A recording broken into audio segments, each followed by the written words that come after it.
Ndërsa Azerbajxhani dhe Armenia po vazhdojnë të ndërmarrin hapa drejt ndërtimit të paqes, kisha armene dhe diaspora po përpiqen edhe një herë të sabotojnë këtë proces. Kleri armen mbështet forcat opozitare që vazhdojnë të ngrenë pretendime territoriale kundër Turqisë dhe Azerbajxhanit dhe e denoncojnë agjendën e paqes së kryeministrit Nikol Pashinyan si tradhti dhe rishikim të parimeve thelbësore të identitetit armen. Kisha mban lidhje të ngushta me ishudhësit e Juntës së Karabak, Robert Kosharian dhe Serge Sargsyan.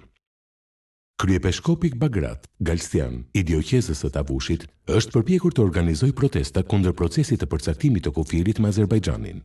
Vetë Katolikos Karekini II ka bërë thirrje për dorëheqjen e Pashinyanit. Kështu, kisha po bën deklarata politike, po ndërhyn në punët shtetërore dhe po përpiqet të diktojë drejtimin e politikës së jashtme. Megjithse Armenia është zyrtarisht një shtet laik, ku kisha dhe shteti janë të ndara. Si pasojë, ndërsa Armenia i afrohet zgjedhjeve parlamentare të vitit 2026, politizmi në rritje i kishës dhe orientimi drejt opozitës radikale po marrin një rëndësi vendimtare. Vendi aktualisht mund të jetë duke përjetuar një nga periudhat më të vështira në historinë e tij. Por deri në çfarë mase mund të veprojë vërtet kisha armene si një autoritet moral dhe të pretendojë se kryen një mision ekskluziv në jetën shpirtërore të popullit armen? Në fakt, edhe vetë emri i saj, Kisha Apostolike Armene, ngre pikpyetje tek studiuesit. Ekzistojnë dyshime serioze nëse kisha armene mund ta pretendojë në mënyrë legjitime titullin apostolike. Vimedia e shqyrtoi këtë çështje në një dokumentar të titulluar A mund të quhet kisha armene apostolike? Historiani armen Filip Ekozians paraqet fakte të ngjashme në videon e tij.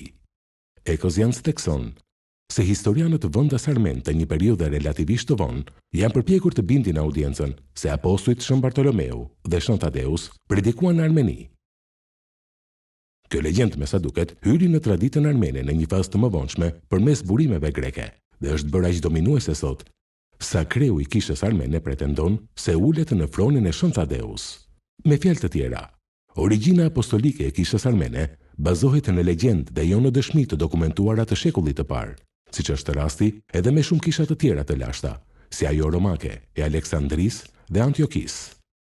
Megjithatë, edhe nëse Tadeus dhe Bartolomeu kanë predikuar në Armeni, vetëm kjo nuk do t'i jepte kishës statusin apostolik.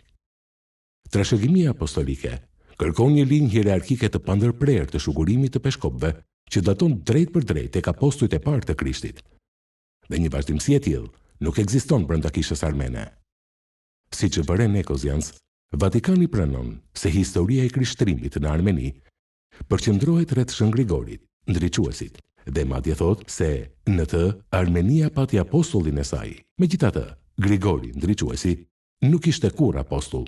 Kështu, Vatikani në thelb nënkupton se Gregori shërbeu si një lloj apostulli për armenët dhe në mënyrë paqësore bën që të mbyllin syt para vetëemërimit të kishës armene si apostolike. Historikisht, emri më i saktë është Kisha Gregoriane Armene, një term që u shfaq në shekullin e 19 dhe lidhet me Shën Gregori ndriçuesin. Ndoshta kisha armene mund të fokusohet në këto pyetje themelore që kanë të bëjnë drejt për drejt me identitetin e saj, në vend që të ndërhyjë në punët e shtetit,